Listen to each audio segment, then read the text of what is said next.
Hello students, welcome to our next class. ये 6th lecture है capacitor का और उसके बाद एक दो लेक्चर और बचेगा, उससे आपका ये पूरा कवर हो जाएगा। ये जो आज का टॉपिक है हमारा, ये बड़ा ही इंटरेस्टेड टॉपिक होता है क्योंकि हम इसमें जो है कॉम्बिनेशन पढ़ते हैं। ठीक है, किस चीज़ का बेटा? आपका कैपेसिटर का। क्लियर है बात?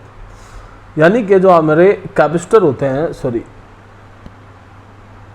कैपेसिटेंस नहीं, कैपेसिटर। क्लियर है बात?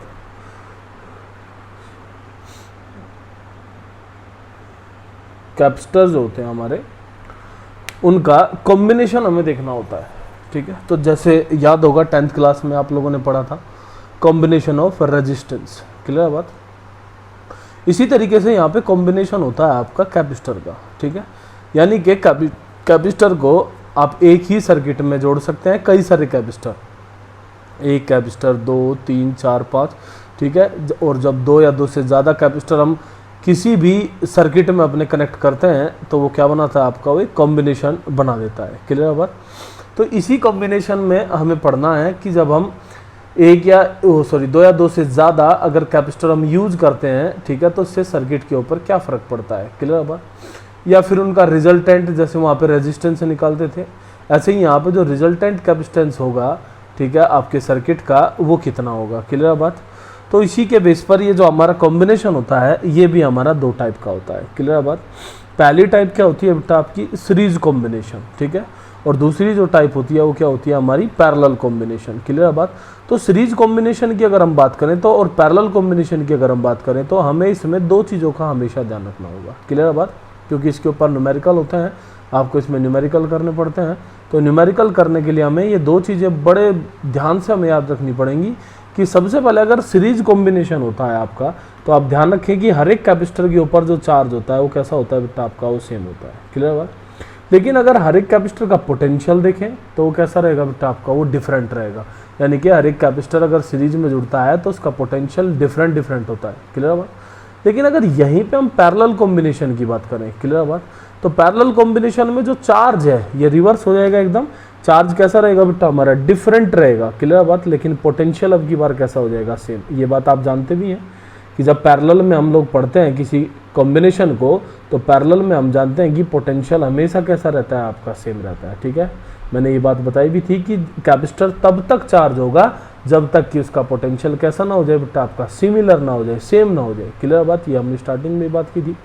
तो ये दो बातें आपको दोनों कॉम्बिनेशन के लिए याद रखनी है। ठीक है, तो अब हम इसमें सबसे पहले बात करते हैं सीरीज कॉम्बिनेशन के लिए। क्लियर बात? ये फर्स्ट हो गया आपका सीरीज। तो सीरीज कॉम्बिनेशन में हमें देखना क्या है? क्लियर बात?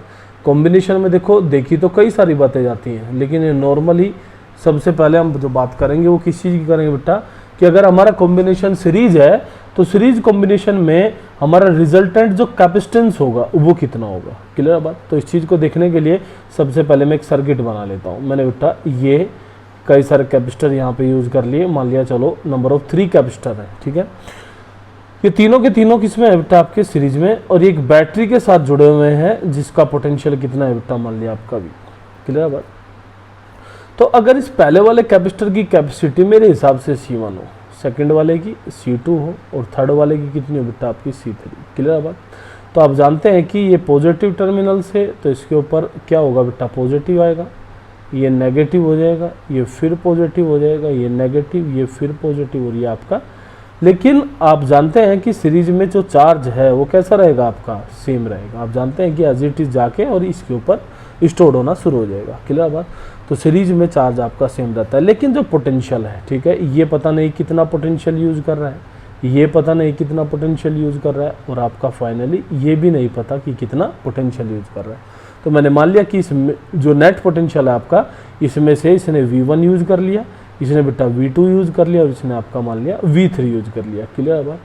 तो अब आपको देखना है कि इस तीनों का, तो तीनों में अलग अलग तो आपने देखा भाई C1, C2, C3 है, लेकिन हमें क्या करना है? हमें तो इसका नेट निकालना है। तो नेट के लिए आप देख सकते हैं यहाँ पे कि अगर मैं अब ये कहूँ कि जो आपका रिजल्टेंट पोटेंशियल V जिसको आप कह रहे हैं, अगर ये V मैं V1 plus V2 plus V3 के बराबर कह दूं तो मेरे ख्याल में कोई दिक्कत नहीं होगी, क्योंकि आप जानते हैं कि इनमें जो ये आपका डिस्ट्रीब्यूट हुआ है पोटेंशियल, ये हुआ तो इसी में से ही है। क्लियर है बात? तो यही पोटेंशियल आपका ये नेट पोटेंशियल के रूप में मिलेगा।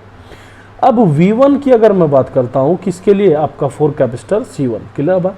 तो पहले वाले कैपेसिटर के लिए अगर मैं V1 की बात करूँ तो V इक्वल्स टू क्या होता है बेटा, आपका Q/C होता है। तो यानी कि Q तो Q है, लेकिन C कितना है इसके, आपका C1 है। इसी तरीके से ये Q/C2 लिख सकते हैं, इसको Q/C3 लिख सकते हैं। अब चार्ज तो Q ही है, तो मैंने मान लिया कि नेट कैपेसिटेंस कितना है बेटा, आपका मान लिया C है। तो आप देखेंगे कि Q से Q आपके कैंसिल आउट हो जाएंगे, तो आपको क्या मिलेगा शुरुआत में कि 1/C1 equals to 1/C2 plus 1/C3, sorry 1/C equals to 1/C1 plus 1/C2 और प्लस 1/C3। क्लियर है बात? तो ये एक तरीके से आपका रिजल्टेंट होता है इन केस ऑफ सीरीज। ठीक है, तो ध्यान कर लेना। देखो इसमें रेजिस्टेंस में सीरीज में क्या होता था, R equals to R1 plus R2, ये यहाँ पे उल्टा होता है, ये यहाँ पे रिवर्स होता है, यानी कि 1/C इक्वल्स टू कितना, ये वहाँ पे पैरेलल में होता था इस टाइप का। ठीक है, यहाँ पे किस में होता है आपका सीरीज में। तो अक्सर ये गलती हो जाती है हमसे, क्योंकि हम रेजिस्टेंस वाले को याद रखते हैं। ठीक है, तो इसका रिवर्स होता है रेजिस्टेंस वाले का, ध्यान रखना। ठीक है, अब हम बात करते हैं सेकंड कॉम्बिनेशन की। तो सेकंड कॉम्बिनेशन हमारा क्या था बेटा, सेकंड कॉम्बिनेशन था हमारा पैरेलल। क्लियर है बात? तो बात अगर पैरेलल कॉम्बिनेशन की मैं करता हूँ, क्लियर है बात, तो पैरेलल कॉम्बिनेशन के लिए सबसे पहले हम फिगर ड्रॉ करते हैं, अपना सर्किट बनाते हैं।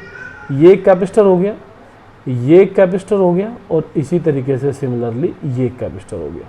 तो मेरे ख्याल में सभी को अब पहचानने में कोई दिक्कत नहीं होगी, और ये इस तरीके से एक बैटरी के साथ ये आपके कनेक्टेड है। ठीक है, वही काम होगा, ये पॉजिटिव हो जाएगी, ये नेगेटिव हो जाएगी, ये पॉजिटिव, ये नेगेटिव, ये पॉजिटिव हो रही है। तो मैंने मान लिया कि कैपेसिटी इसकी C1 है, इसकी C2 है और इसकी C3 है।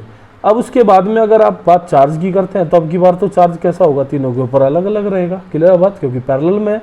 तो मैंने मान लिया कि यहाँ पे Q1 है, यहाँ पे Q2 है और यहाँ पे Q3 है। लेकिन जो पोटेंशियल जो इस बैटरी का होगा, क्योंकि कैपेसिटर के साथ साथ बैटरी भी किसमें, आपकी बैटरी भी तो पैरेलल है, तो यानी कि जो पोटेंशियल होगा आपका वो तीनों में कैसा रहेगा बेटा, आपका सिमिलर होगा। क्लियर बात? लेकिन अगर बैटरी ने आपको चार्ज Q दिया हो, क्लियर बात, तो ये जो Q चार्ज है आपका, इसको आप लिख सकते हैं किसके equals to Q1 plus Q2 plus Q3 के इक्वल्स। बात क्लियर हुई होगी मेरे ख्याल में। अब यहीं पे अगर ये चीज़ मैं देखूं तो Q1 किसके बराबर होगा बेटा, C1V के, क्योंकि V तो अब की बार सेम है। इसी तरीके से Q2 C2V के, और Q3 बेटा आपका C3। अब फिर से अगर नेट रिजल्टेंट आपका C हो कैपेसिटी का, तो Q इक्वल्स टू कितना हो जाएगा बेटा, आपका CV। अब की बार दोनों तरफ से V कैंसिल आउट हो जाएंगे, और C फिर से किसके बराबर होगा बेटा, C1 plus C2 plus C3 के इक्वल्स होगा। बात क्लियर होती है? ठीक है, तो मेरे ख्याल में बात समझ में आई होगी। तो सीरीज में 1/C होता है, और पैरेलल में आपका C equals to C1 plus C2 plus C3 होता है। क्लियर बात? एक बार इसको देखें, उसके बाद इसके न्यूमेरिकल आपको अटेम्प्ट करने हैं, खाली रिजल्टेंट कैपेसिटेंस कैसे निकाला जाता है। क्लियर बात? इसको अटेम्प्ट करके देखें आप लोग। ठीक है, क्वेश्चन में देखता हूँ, आपको नेक्स्ट वीडियो बताऊँगा।